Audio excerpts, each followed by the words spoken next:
We begin tonight with breaking news out of Norfolk surrounding a missing sailor. A spokesperson for the family of Angelina Resendiz has confirmed to me moments ago that a body found last night in Norfolk is Angelina. And just moments ago, we got a statement from the Navy saying another sailor has been placed in pretrial confinement in connection to the death of Seaman Angelina Resendiz. Charges under the Uniform Code of Military Justice are pending. All right, News 3 reporter Jay Green following these breaking developments and joins us now. And Jay, just in the last few minutes, so many late-breaking details. What do we know at this hour? Yeah, a lot coming into our newsroom this hour. A family spokesperson says they are heartbroken, and now they are calling out the Navy for how they handled Angelina's disappearance. Angelina Resendiz was a 21-year-old culinary specialist in the Navy, assigned to the USS James E. Williams, based out of Naval Station Norfolk, when she went missing at the end of May 2025. Another sailor assigned to the same ship, Jeremiah Copeland, who has a documented history of alleged violent behavior, is charged with premeditated murder in her death. He's been sitting in pretrial confinement since the day her body was discovered in early June. I'm John Sham. Welcome to True Crime 757, where we dig deeper into the stories we put on TV. Today I'm joined by our Norfolk reporter, Jay Green, who's here, and he's been covering this case since the very beginning. There's been a lot of twists and turns in this case, and we want to make sure you understand. We have a lot of notes in front of us. We want to make sure that we report this accurately because there are so many details, and we want to make sure that we get it right. So you may see us refer to our notes pretty often. This is because we want to make sure that we're getting every fact right. So Jay, tell us what happened in May 2025. From what we've heard in court, play out in court so far, is that Seaman Angelina Resendiz went to Jeremiah Copeland's barracks on the evening of May 28th. And we know at some point, according to court records, that she made a distressed phone call to a friend in the middle of that night. And that's believed to be the last time, John, that anybody had heard from Sailor Angelina Resendiz when she was heard from alive. When she was not seen on May 29th, other members of her ship did a wellness check, and when they didn't see her, that's when they ruled her as a UA in the Navy when you don't show up. Nobody found her, according to the Navy. And so a Navy chief reported seeing her in Copeland's barracks, rolled up in a blanket, thinking she was asleep. But now it's believed at that time she was already dead. And that came out in that first preliminary trial hearing with Jeremiah Copeland. And just so that everybody is aware, this is all playing out in military court. This is not happening in general district court, in circuit court. So things are a little bit different when it comes to military justice and the codes that the military plays by. So that came out in that first hearing. And we'll definitely touch a little bit on that later because we want to hear about what are some of the differences between a criminal trial in a military setting versus, regular public criminal court. But so despite her body having been seen rolled up in this blanket when she may have been dead at this point, an alert was not sent out by Virginia State Police to report her missing for a few days after that. What happened in that time? Right. So a few days later, VSP sent a critically missing adult persons alert for her. It was 3 days later on June 3rd, which actually becomes a key date in this case. When we talk about the court stuff later, that'll be a key date. So remember June 3rd. At this point, it's alleged that Jeremiah Copeland was hiding Angelina Resendiz's body in a closet in his barracks. And then it's alleged that he would later dump her body in a wooded area in Norfolk's, behind Richard Bowling Elementary School in Norfolk's Broad Creek neighborhood. Breaking news at 11 here on News 3. The Naval Criminal Investigative Service and Norfolk Police are investigating reports of a body found. I'm Jessica Larche, and this is News 3 at 11. This is all unfolding off base in the Broad Creek neighborhood of Norfolk, just down the street from Richard Bowling Elementary School.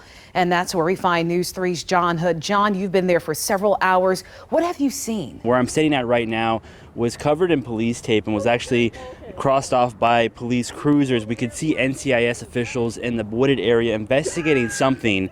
And like you said, we now know they were investigating a deceased body that was found. No word yet on who the identification. Broad Creek is maybe, I would say, 5 miles or so from Naval Station Norfolk. So it's quite a distance. And then where her barracks was on base, it's quite a distance to any of the gates.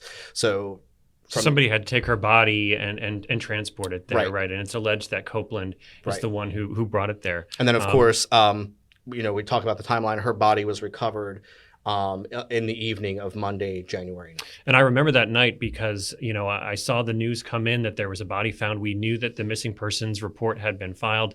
We had spoken with Resendiz's mother, Esmeralda Castle, several times at that point, just because we didn't know she was dead. We just knew that she was missing. So a body was recovered in the woods that night, and people were gathering in the neighborhood. There was already speculation mounting, but it wasn't until the next day, that was, I think, Tuesday, June 10th, that the Navy and the family confirmed through a spokesperson that it was Angelina's body. Yeah, Kim Wimbush has been a major connection between us and the family, working with Esmeralda Castle, that's Sailor Angelina Resendiz's mother.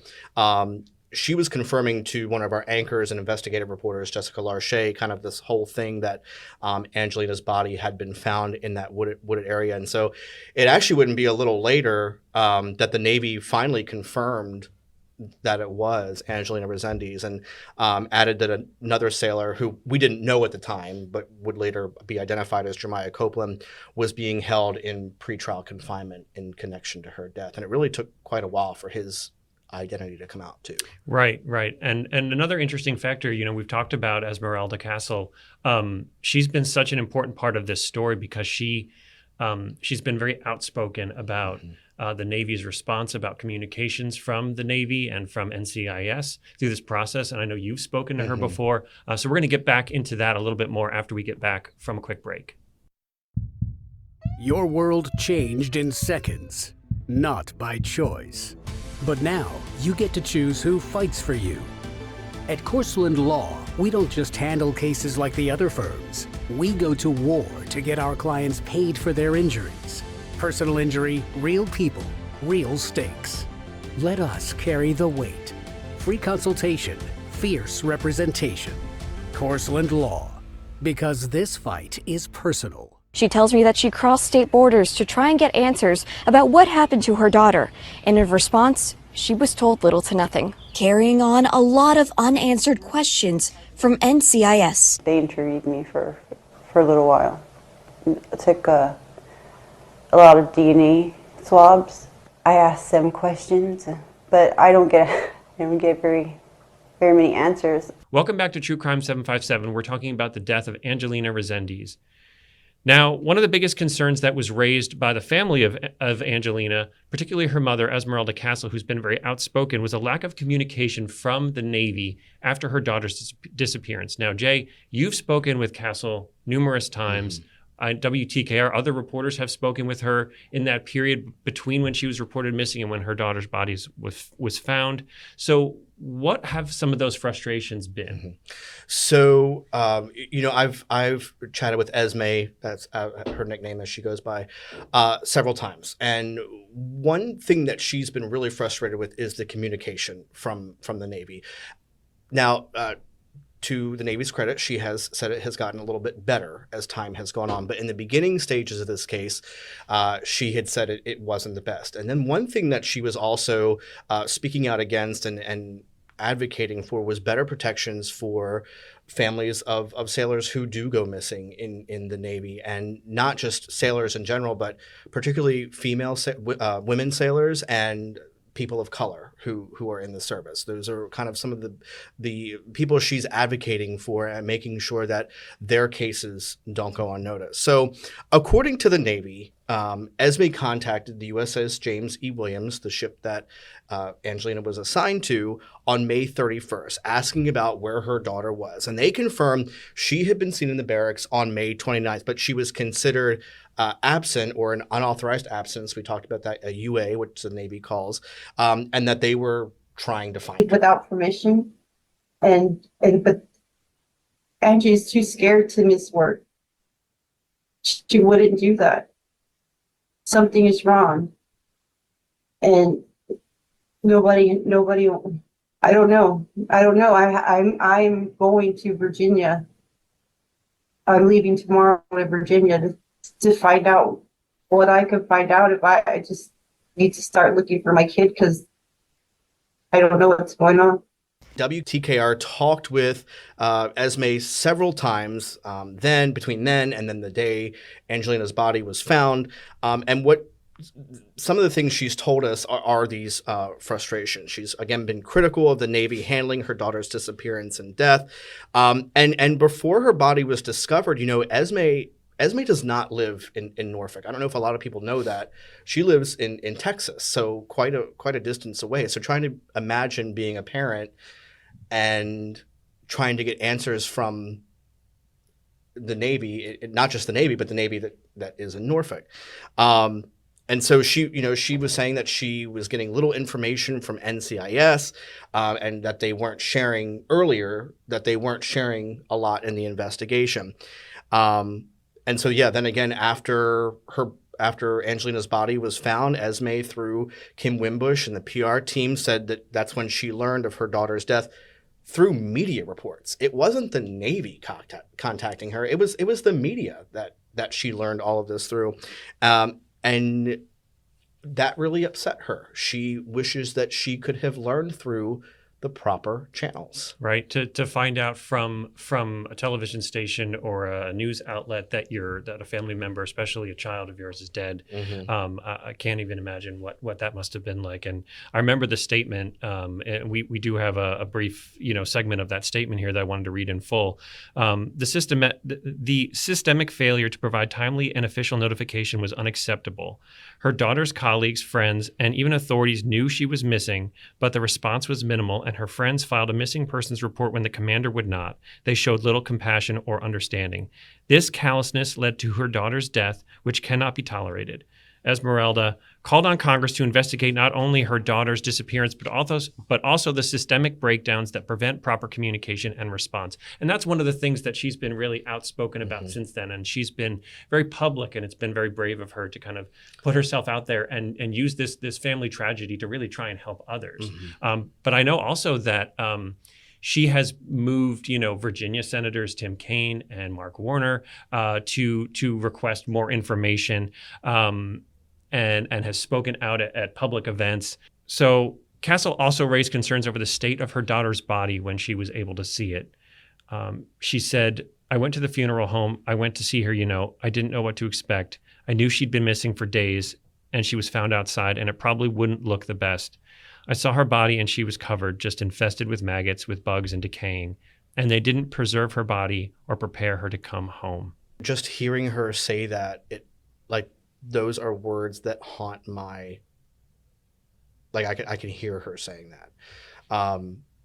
But she's been so moved by this, and we've covered this, that she has recently announced that she's running for Congress in her district in Texas. So it just goes to show that she's not trying to advocate for herself and Angelina and her whole family, but also for these other families that, God forbid, have to go through this situation. Right. She said, in her statement, she said she decided to run because she was, quote, called to do so. Through this experience, she had met so many people that had inspired in public office that were willing to advocate for her and go out of their way to help her out. And that inspired her to want to move into a position like that. And it's obviously a horrible tragedy, but it sounds like she might be able to make something good for humanity out of that. And that's really respectable. But this story is far from over, as we just learned in December, when we're recording this right now, almost 6 months to the day after Angelina's body was found, that a motion hearing was held at Naval Station Norfolk, where Jay was present for Jeremiah Copeland, and we learned that trial will begin in June 2026. There's a lot more to uncover, though, in the prosecution's case, and we'll get back to that after this break. Your world changed in seconds, not by choice. But now, you get to choose who fights for you. At Corseland Law, we don't just handle cases like the other firms. We go to war to get our clients paid for their injuries. Personal injury, real people, real stakes. Let us carry the weight. Free consultation, fierce representation. Corsland Law, because this fight is personal. We begin now at 6 as we learn disturbing new details about what military officers believe happened before Norfolk sailor Angelina Resendiz was found dead in the Broad Creek neighborhood. Jeremiah Copeland is the sailor accused of murdering her. Our journalists were at Naval Station Norfolk today as he made his first court appearance in a military courtroom to face charges connected to Resendiz's death. We're back with True Crime 757, and now we're going to talk about the prosecution's case against Jeremiah Copeland, who's accused of premeditated murder of Angelina Resendiz, among several other charges. Now, Copeland faces these charges related to the Resendiz case, but when we got court documents about these charges, we also found that there were many other allegations made against him prior to this Resendiz incident with other sailors. This was an Article 32 hearing that happened in September. What did we learn in that hearing? So just to give everybody kind of an idea of what an Article 32 hearing is, again, remember, military court plays out just a little bit differently than civilian court does. This would be sort of similar to an arraignment in a general district court or something like that. And so at that point, the suspect or the accused in this case, Jeremiah Copeland, is really advised of his charges. We get to find out who the attorneys are, who his attorneys are, and who is also representing from the trial counsel. The trial counsel in this case is also synonymous for prosecution. That's what we call the prosecution in a military court setting. And that Article 32 hearing, we also get a specification of charges sheet. And so those are all the charges that Jeremiah Copeland is facing, and kind of bullet points to support why those charges should move forward. And then it's up to the convening authority after the end of that to decide whether those charges should move forward. So, but that Article 32 hearing, we learned a lot about that in that hearing. We learned that according to the prosecution, Jeremiah Copeland had a history of violent and sexual allegations while he was in the Navy. But before that, we know that he came from Washington State. He enlisted in the Navy in 2023, and he was first assigned to the USS Harry S. Truman. And in June 2024, that was one of the first accusations that came out. He was accused of aggravated sexual contact toward another sailor by using unlawful force while on board the Truman. And he is also accused of strangling the sailor in this incident and abuse of sexual contact. But it doesn't stop there. And I'm referring to my notes here because I want to make sure that I get all of this correct, so pardon me for reading. But in November of that year, Copeland is again accused of sexually assaulting another sailor while she was incapable of consenting while she was drunk. And documents show he was also accused of unlawfully recording and sharing an explicit image without consent. So then fast forward to April 2025, he's accused of again of strangling an intimate partner.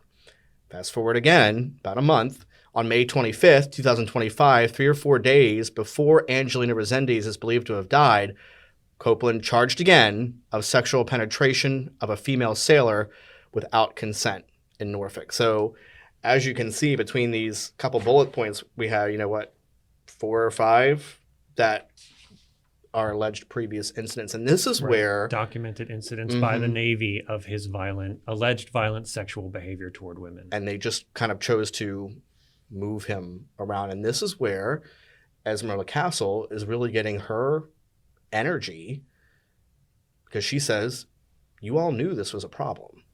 That's according to her. There is a failure in her command that, allowed this to happen.